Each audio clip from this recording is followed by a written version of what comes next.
Recebendo duas queridas aqui, a psicóloga Adriana Severini. Tudo bem, meu amor? Tudo bom, Bem-vinda. Regiane? Tudo ótimo. Bem-vinda Muito obrigada. de volta. E pela primeira vez aqui no programa, a Shirley Venâncio, que é escritora. Tudo bem? Bem-vinda. Tudo bem, obrigada, Rê. Obrigada. Estou muito feliz. Olha aí. Muito bom, obrigada pela presença, viu? A gente vai falar também sobre esse livro, né, que ela lançou, que é muito interessante, né? Que fala da ansiedade, a iluminação também. Afinal de contas, esse é um assunto tão atual e a gente estava justamente, brincando sobre isso aqui.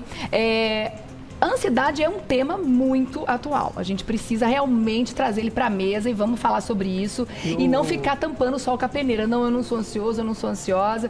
Porque hoje temos até crianças sofrendo sobre isso. E para que a gente não deixe isso chegar na fase adulta como um problema, como uma doença, como uma questão, quanto antes a gente reconhecer e puder falar sobre isso, melhor, né? Melhor. Porque quanto mais cedo... O título já acalma a gente, né? Quer dizer, tem solução, né? Tem solução. Tem solução. A ansiedade, a iluminação. Calma que você chega lá. Mas pode falar, meu amor. Quanto mais cedo a gente começa a falar isso, quando criança, quando adolescente, a gente chega num adulto mais tranquilo e aprendendo a lidar com a ansiedade. Porque quando a gente é ansioso, a gente vai ser ansioso sempre, mas eu falo brincando, que é aquele dragãozinho que você põe a coleira nele. E aí o dragão faz aquilo que a gente quer, ele serve como um impulso para a gente fazer as coisas da forma como a gente quer. Então tem a ansiedade boa e a ansiedade ruim. O certo é como aprender a colocar coleira nessa ansiedade, para que ela sirva como impulso e leve a gente para onde a gente quer, e não para onde ela quer ir. Exatamente. Essa que é a diferença. Agora, colocar a coleira de um jeito saudável. Exatamente. Né? Não é meu Não, caso. não, assim, não é o contrário. Né? A gente Não pega é a coleira e leva para algum lugar do corpo, né? Não é a ansiedade que leva a gente, é a gente que leva a ansiedade, ela serve como impulso. É aquela coisa que faz a gente fazer as coisas, ter energia, ter vontade. Então, quando a gente domina a ansiedade, ela vira uma coisa boa. E eu imagino que uma das ferramentas para isso também, e é o foco do que a Shirley veio contar pra gente aqui, da experiência própria dela, que é riquíssima, e eu achei maravilhoso você estar aqui compartilhando isso, é justamente colocando um foco especial na vida espiritual, no mundo espiritual, porque a espiritualidade tem muito a trazer pra gente, inclusive no controle dessas questões que a gente acaba acumulando ao longo da vida, né, Shirley? Sim, Rê. É importante, porque eu decidi levar, através da escrita e através da comunicação, a minha história de cura da ansiedade. Porque, infelizmente, a ansiedade se tornou um tema banalizado. Ansiedade todo mundo tem, né? Várias pessoas falam pra mim, Shirley, mas ansioso todo mundo é. Sim, eu também tinha essa ansiedade que todo mundo tem, não dei atenção, foi se agravando, ganhando uma proporção absurda, até eu chegar Eu falei, a gente conversando antes, né, Adriana? Cheguei no fundo do subsolo do poço, assim, né? Quando você achava que não tinha mais fundo, você foi mais um pouquinho. Fui mais um pouco. Até depois desencadeou síndrome de burnout e aí foi agravando. Então, nesse meu livro, eu relato o meu caminho de cura, a busca, porque eu pensei assim, eu não nasci com isso. Né? Foi uma reflexão que eu fiz há uns 2 anos. Eu já fazia tratamento psiquiátrico, já fazia tratamento terapêutico, e nada melhorava, e eu estava caminhando para uma melhora, mas era muito lenta. E eu falei assim, não, eu não nasci com isso. Eu cheguei numa reflexão. Quando a gente come algo que faz mal para o estômago, você pensa, o que eu comi que me fez mal? Daí eu pensei, o que aconteceu que desencadeou? Eu não era assim. E aí, há 2 anos eu fui... interessante que ela colocou. Muito legal isso. E essa reflexão faz 2 anos, eu falei, eu vou me curar. Com a minha fé, que eu acredito muito em mim, no meu potencial de alcançar, né? E na fé em Deus, e fui atrás. Então, quando você falou de espiritualidade, no livro eu falo assim, não foi só a espiritualidade. Antes de eu decidir me curar, eu achava que eu era só um corpo físico e meus pensamentos. Eu não tinha conhecimento sobre que somos corpos emocionais, corpos mentais, corpos espirituais, corpos energéticos. E eu uso uma analogia assim, é como uma roda de bicicleta, são 5 aros no mínimo. Se 1 ou 2 não tá legal, a gente não consegue andar de bicicleta. Então, como que eu vou viver feliz se eu só cuido da minha saúde física e dos meus músculos? É uma engrenagem, né? É uma engrenagem. Tá tudo funcionando. Isso. E nesse meu caminho de cura, eu fui em busca de estudar, comecei uma pós em psicologia transpessoal. Eu fui em busca de conhecimento científico, prático, de tudo para me curar. Né? E nessa pós eu comecei a ter um outro entendimento sobre as curas. Tá. Pois é, por exemplo, no seu caminho de pensamento, o que no dia a dia faz a gente ficar ansioso? Nossa, é tanta coisa, Leão. Hábitos, assim, né? Vou falar dos hábitos que eu tinha, quando eu decidi, eu falei, não, vou me curar, e comecei a criar um hábito, é algo muito difícil, né? Precisa de disciplina e determinação. Mas eu consumia muitos alimentos estimulantes, isso gera ansiedade. Cafeína, doce, açúcar, muito chocolate, é uma maravilha, né? Adoro café e chocolate, mas comecei a cuidar com isso. Muito celular. Eu vivia no celular, eu vivia na rede social, eu vivia no externo. Eu não parava para olhar nada interno. Então, como é que eu vou cuidar da minha saúde mental e emocional se eu não olhava para dentro, né? Relacionamentos tóxicos, hábitos tóxicos, o que eu assisto na TV, o que eu escuto no celular, o que eu olho nas redes sociais. É uma série de coisas que nos geram ansiedade. Sim. Né? Se eu já sou uma pessoa ansiosa, como é que eu fico assistindo um canal que só mostra desgraça e preocupação? Né? Eu quero daí entra a parte energética. Se eu quero vibrar numa outra energia, eu vou procurar a energia que eu quero. E aí eu fui em busca de meditação, de yoga, conheci a filosofia yoga e fui mudando todos os hábitos. Que legal. Que interessante, né? bastante. Não, mas é pra gente entender mesmo, porque afinal de contas existe tudo isso que você falou, mas existe uma cobrança, por exemplo, né? Os hábitos tóxicos, a questão da rede social, a gente tá cada vez mais imerso nesse mundo e digital. às vezes a gente até e fica essa cobrança, porque a gente tem que estar lá, Não, e né? ter tempo a gente tem que pra saber gente... o que acontece no mundo, a gente não pode não ouvir o noticiário. Fica uma cobrança versus o que a gente absorve, o que a gente consegue fazer a respeito disso, né? E essa cobrança de sempre ter que fazer alguma coisa. Às vezes a gente precisa ter tempo para não fazer nada. Então eu coloquei um tempinho, até como coloquei na minha rotina, agora já faz um tempo, de ter tempo para não fazer nada. Então eu acordo assim, 20 minutos, meia hora antes do horário que eu preciso acordar. Para ficar quietinha na cama, olhando pro teto, fazendo nada. Então sabe assim, fazendo nada. Para iniciar antes o de dia. levantar assim, 20 minutinhos fazendo nada, pensando, não vou pensar no que eu tenho que fazer no dia, nada. Sabe aqueles 20 minutos que você respira fazendo nada? O que não deixa de ser uma meditação, passarinho, né? ouvindo o barulho que está lá fora.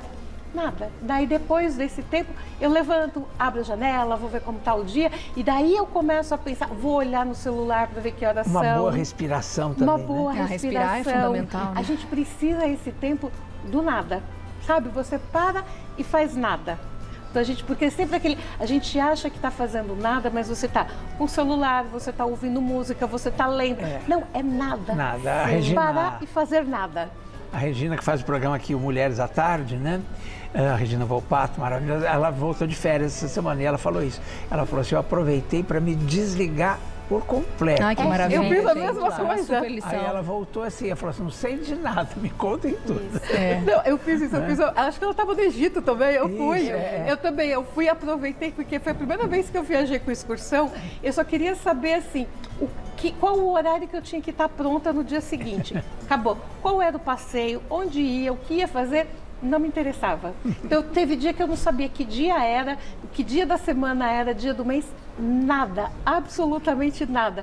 E é tão bom, porque você fica assim, olha, a gente vai sair às 7 da manhã. Então tá bom, então eu tenho que acordar tal hora para tomar café e 7 horas da manhã tá pronta ali para sair.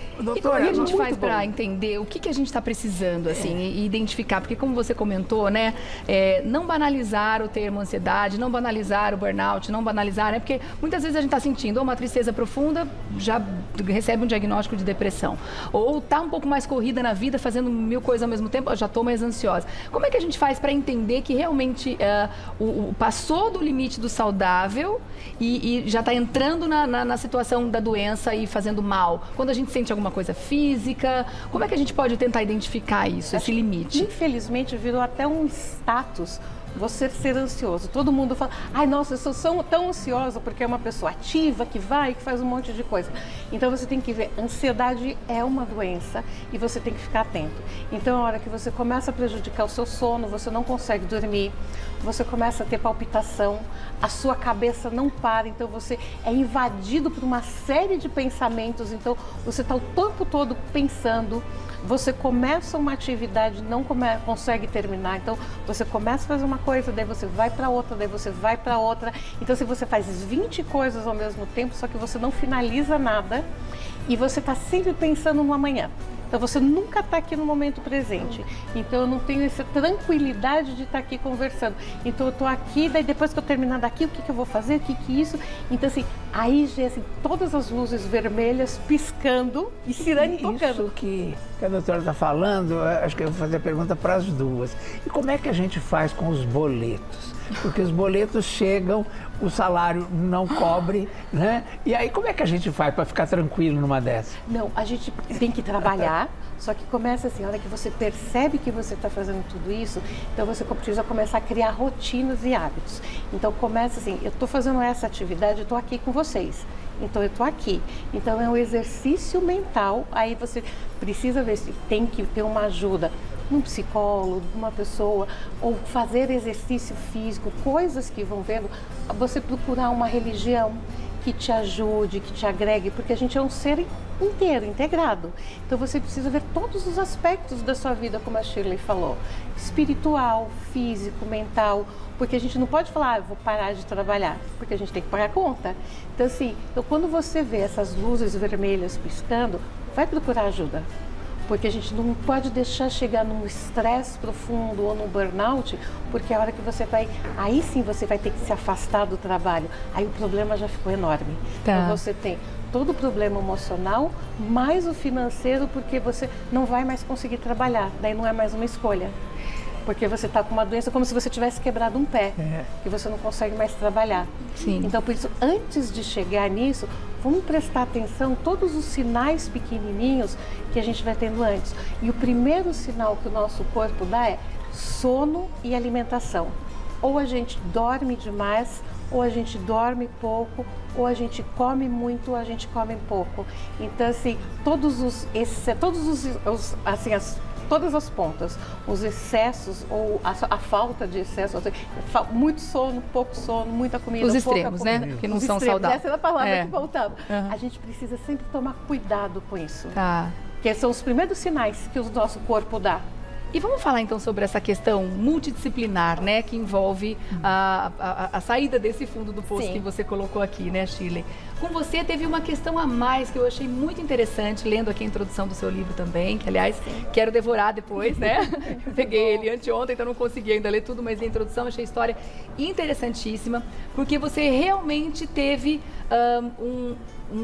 eu senti isso, né? Que você estava lá no fundo do poço e veio alguém e pegou na tua mão para te ajudar a sair disso. E essa ajuda veio também do mundo espiritual. Eu queria que você contasse essa experiência pra gente. Eu vou dar um recadinho e você conta na volta, pode ser? História lindíssima, gente, vocês vão adorar. E vamos voltar, eu deixei uma pergunta aqui para Shirley, para ela contar um pouquinho mais da experiência dela, porque eu achei muito linda, como eu estava dizendo na introdução do livro, né? Você conta um pouco dessa história dessa superação, que teve esse apoio do mundo espiritual, mas que também precisou de uma força tua também, para dar um basta nisso tudo, né? Sim. E conseguir olhar para si próprio e para sua vida. Como é que foi essa mudança, essa virada? Conta um pouquinho dessa história. Conto. Quando você introduziu, eu estava comentando aqui com o Leão, falei, nossa, me emocionei só de lembrar. Então, há 2 anos, eu vou olhar um pouquinho para falar com o pessoal de casa, que isso é novo para mim. Tá na sala de casa. Há 2 anos, eu recebi uma mensagem de um espírito, sempre fui católica, a vida inteira católica, nunca imaginei viver isso. Conversando com uma amiga na sala de casa, e eu vejo que não era mais ela falando comigo. E eu falei, amiga... Não é, amiga, eu vim conversar contigo. Mudou tudo mudou. E eu falei, meu Deus, cadê a minha amiga? E ele disse, eu vim te dizer que você vai se curar. Eu ainda estava bem doente. E você vai escrever um livro. E você vai contar esse livro, a sua história, para inspirar as pessoas a também acreditarem na cura. E esse livro, ele vai alcançar pessoas do mundo todo. Eu falei, tô louca, pensei. Que mundo todo, que livro? Trabalhava no varejo, supervisora de vendas, que não sei nem escrever direito, eu achava. E esse livro, ele vai alcançar as pessoas e você vai levar através desse livro um outro olhar sobre a espiritualidade. E ali eu falei para ele, mas eu nem sei o que é espiritualidade, como é que eu vou falar sobre isso? Você vai viver, você vai contar. Passaram-se algumas semanas, eu em oração no meu quarto, conversando com a minha mãe que havia falecido há 10 anos, me conectei, mãe, conversando com ela no céu, para mim.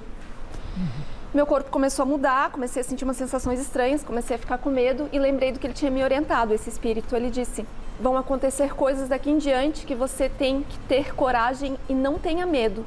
É Deus agindo e você escolheu antes de vir para cá fazer isso. Eu, o quê? Ele, não tenha medo.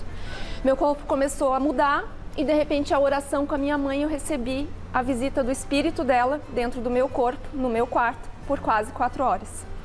A partir dali eu procurei a ajuda de um psiquiatra espírita, de um psicólogo espírita. E isso foi para curar questões que vocês tinham também, para que você se libertasse Nesse disso. encontro de 4 horas, que é um dos é o capítulo mais lindo do livro para mim.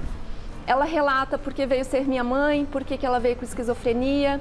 A gente se encontrou, se curou de muitas coisas. Nossa, que não deu tempo. Que oportunidade incrível, né? É incrível.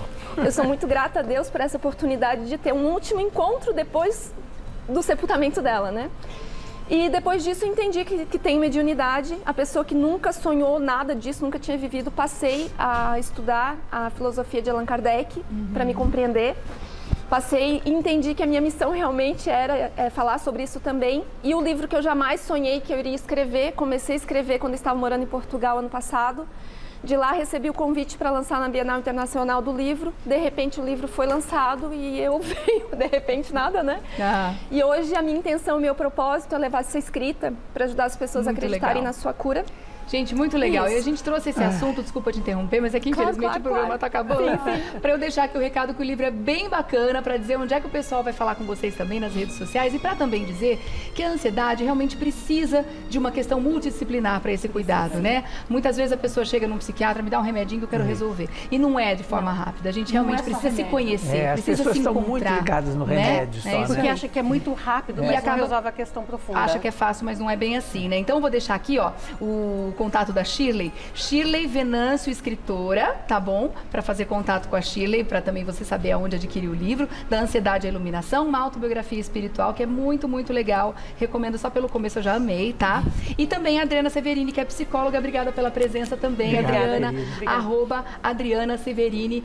Amei a presença das duas. Obrigada. Parabéns pela história também, viu? Obrigada. E a gente se vê amanhã, né, Leãozinho? Com certeza. Beijos, dignidade já. Tchau, gente. Obrigada pela companhia, obrigada por esse papo gostoso que a gente bate todos os dias aqui. Amanhã estaremos às 11 horas da manhã aqui na nossa TV Gazeta, com toda certeza. A Carolzinha tá chegando agora com Você Bonita, tá? E lembrando também que estamos esperando a sua foto da sua mãozinha no @Revista da Cidade TV pro nosso assunto de sexta-feira. A quiromancia, Célia Siqueira vai estar com a gente fazendo a leitura de mãos. Aí você manda foto, seu nome completo, data de nascimento e se quiser fazer uma pergunta, fique à vontade.